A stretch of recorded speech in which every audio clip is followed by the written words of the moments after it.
Vous cherchez des produits de qualité pour prendre soin de vous? Bienvenue sur labellebiche.com. Découvrez une sélection de soins beauté, huiles naturelles et produits bien-être pour toute la famille. De produits choisis avec soin pour votre peau, vos cheveux et votre confort au quotidien. Passez votre commande en toute simplicité. Sur labellebiche.com, nous vous proposons une boutique en ligne pensée pour répondre aux besoins de chacun. Que ce soit pour vous, pour votre famille ou pour offrir, la Belle Biche vous facilite la vie. Commandez est rapide, sécurisé et accessible où que vous soyez. N'attendez plus pour vous faire plaisir. Visitez labellebiche.com et passez vos commandes avec toute sécurité.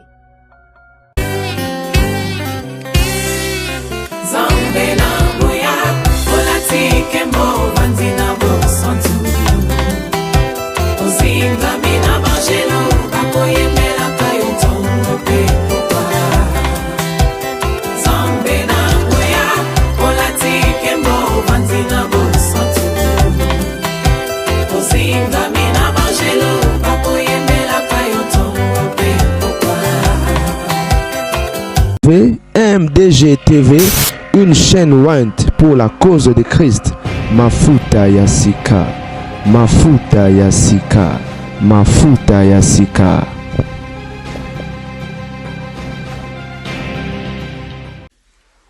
Mbote bandeko babolingo ezali ngai wa bino la gardien du temple lo mokolo na yenga tobeta masolo ya basantu bandeko babolingo la mifa lelo nde lelo me dommage ke ngongi pusani fana kota 66 matières la mifa kande batagara biso les amis nakutani na morceau oyo déjà nano nana signalé baike toujours consommé album mes frères na biso Christian Olongo mwana ya la réserve azoyema bien bandeko bele babisinga mère ça va babete tourne na chaîne na YouTube Christian Olongo et bon mona banzembo tel que ngolu mona featuring na Serge Choisi en tout cas les frères sont en train de bien chanter, to soutenir et to s'abonner, to consommer, to yoka, to partager banzembo na ye affiche na yangwana la mifa nakutani na vidéo oyo ya Pasteur 4x4 kit complet bande oba bolingo azalaka na ye parolier pianiste batu muso bana bangolu akomaka nzembo kitoko écriture donc wana vous allez ressemble te biso tout yebi apesa bandeko bayemba bandeko ba bolingo eloko esala ke Pasteur alala la muka à se revuta lobite ye pas comme un chanteur les ingratitude ya batu batu babebisa aka batu ingratitude ya batu en tout cas ça m'a passé nzembo na ya koma pesa ndeko afungola télévision boya moni ndeko azoyemba ndeko azolo bakelo batu nye nzembo kitoko boyo so yango wapi ya ndenge nini olalo bakeno Pasteur songolo to frère songolo moto akomanga na jwa na yemba ona lota ki ona ndoto ba yembe nzambe to kaina nwe bona na sala analyse. Moi j'ai commencé à chanter, Jesse. Moi j'étais pianiste, parolier.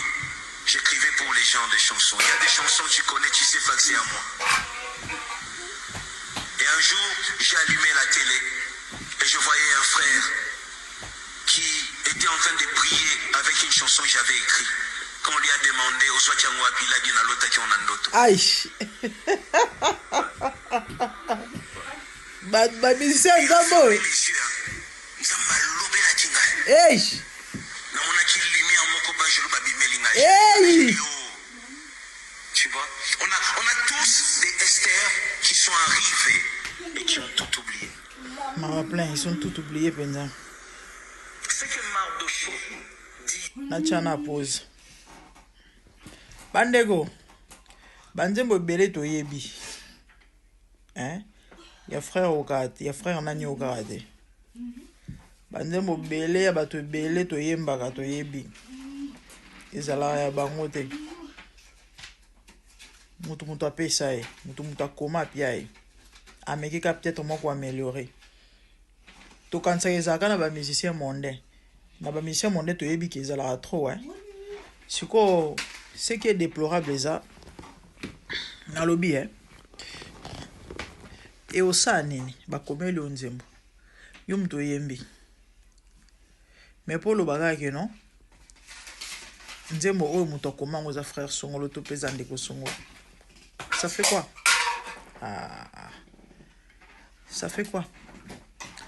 une fois bandeko nakuta na video moko ya frère ya message oyo toyebi bato ya message banzembo kitoko neti lifokodiciel aza banzembo kitoko Sylvain Akwala ao réclamé nzembo na ye moko frère Patrice ayembaka ezaka su nzembo ni nzembo yango ekimi ngai susi na ye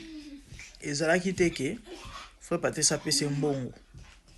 non que les frères reconnaissent que nzembo wana ezali ya Sylvain Akwala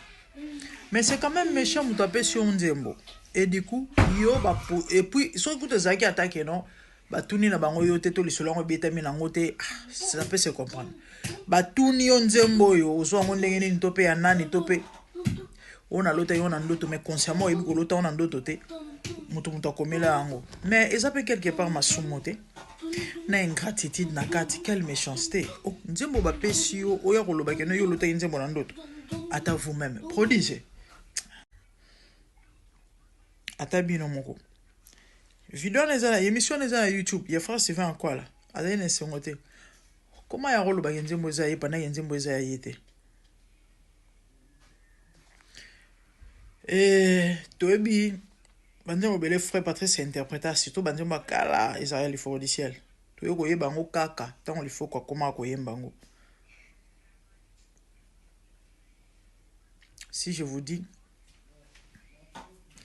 nzembo ya tribunal ezali frère Patrice mutu akoma bato bondima ouais mutu akoma nzembo wana akoma nzembo ya musicien moko mpe monene chrétien nzembo moko mpe esala succès eyebana bon nabona ntango akombo bakongola ata eloko polémique te bakomisa yango polémique pour les réseaux songolo parala mais na koloba yango peut-être un jour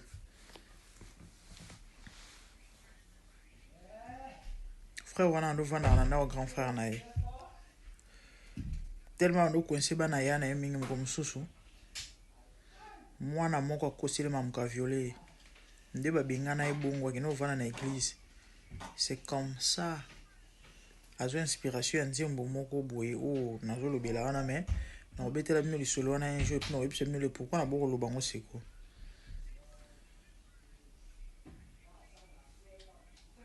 bref nakolobaka na banzembo bandeko surtout ya nzambe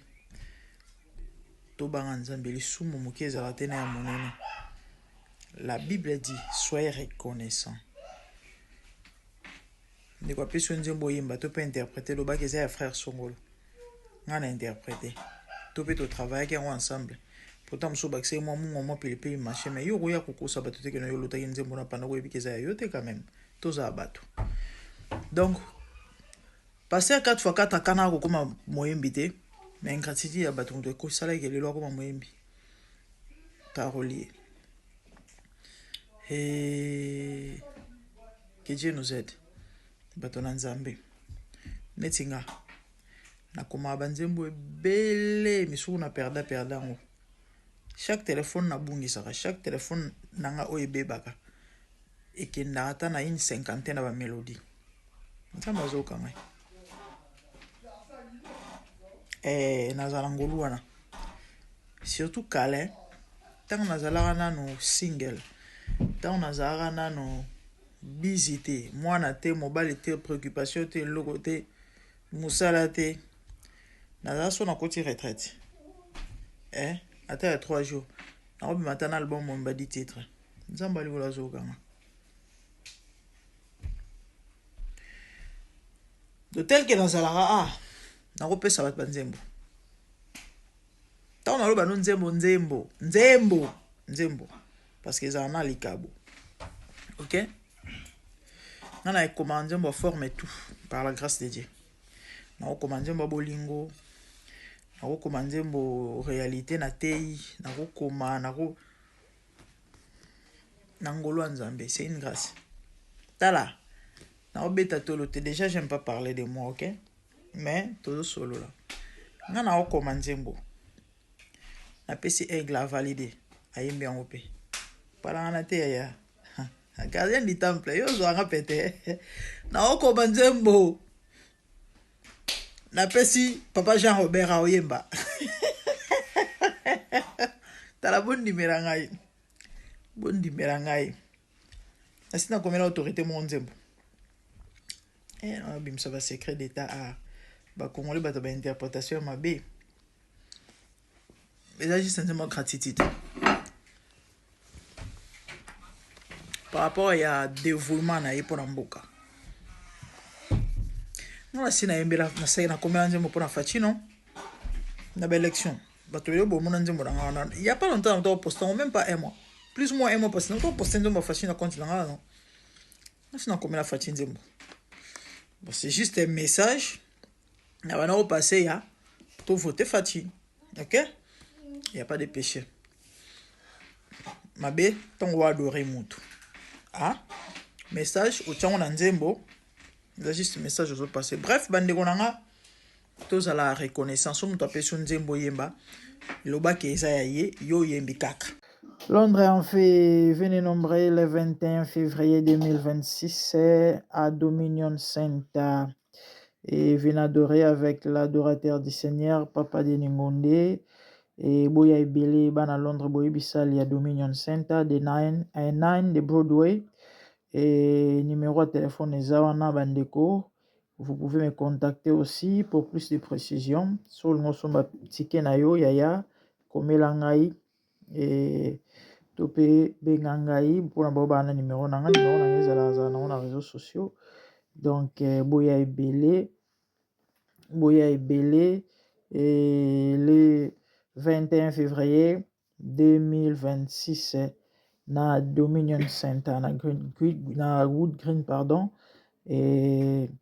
9 de Broadway High Road London N22 6DS donc c'est ça boya ebele tokomisa Nzambe elongo et bisika ba Nzambe basangana basantu basangande bisika Nzambe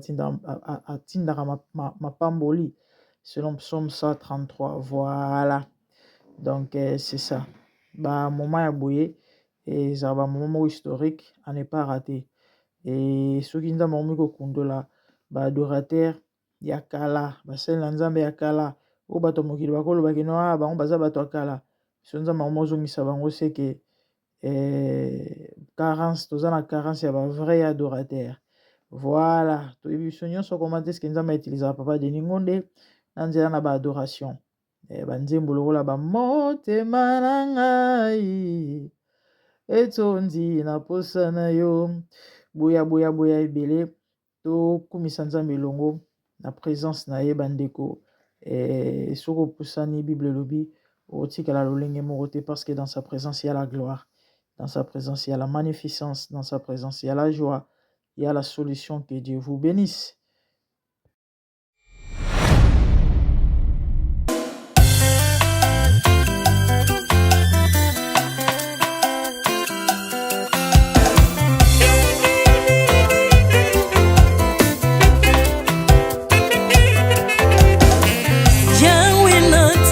mokili oyo namoni te natangi na histoire ya monde namoni te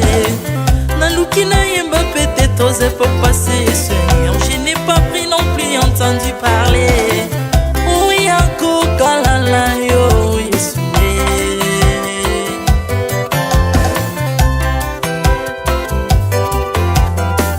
même na domaine ya sorcellerie nationale atanga oyo ya international papa na yo kisangwa banzamba mokili yo mopota kufa se kwa lokola yo Yesu nanya voyage deja lokola yo Kanyangwa koka nino yanga nzambe Oni masomo ya ekulusu mponanga Okufose kwa kwe ozali nzambe Yesue Nzambe moneno kitana se Olata nzoto po yo bikisanga Okitana se pozwe sikananga Ofuta nyongo nanga nzambe nanga Yesue Ozali nzambe Onkote ya okani na yo Ozali nzambe obongwani te Yesu, Yesu Ozali nzambe Onkote ya okani na yo Ozali nzambe obongwani te Yesu, Yesu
Ozali nzambe na bomoi papa Ozali nzambe na bomoi yawe Ozali kondi oyo esimba bomoi nanga Ozali nzambe oyo abikisa maladi Nakokende wapi nzambe soki na yo te Likolo evangelo na yo yawe Mabele nyotelo na yo Ozali nzambe Ozali nzambe Wakote lokola yo Zambe na ngoya Olatike mo vandi na bosantu Ozinga bina bangelo Bakoyemela kayo tomo pe popa Maintenant tu m'as rendu intouchable Maintenant tu m'as rendu invincible Aliwana yo to komine la santu Lise kwa na yo to komine balongi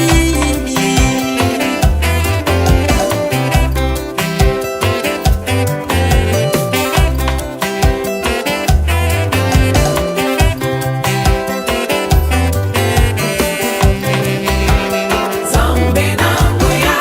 Olatike mo vandi na bosantu Ozinga bina bangelo Bakoyemela kayo tomo pe popa Zambe na ngoya Olatike mo vandi na bosantu Ozinga bina bangelo Bakoyemela kayo tomo pe popa Autrefois ngai nazalaki binzo ndoki akolianga lolenga lingi mes personnes sont dans ces métamorphosés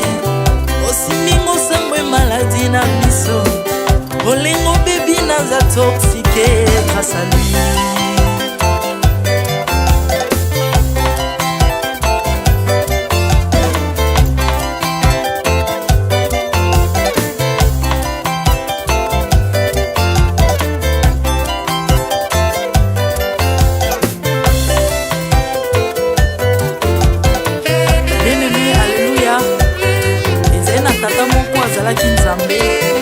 ntango akufi badepsine balobi keno akosekwa mpo nzambe bakristo pasi alors mpo bafasilite lisekwa na ye bakunda ye motu libanda mpo ntango akolamuka abimaki elingala moko me komi nzambe na biso alinga kokambola gloire na moto te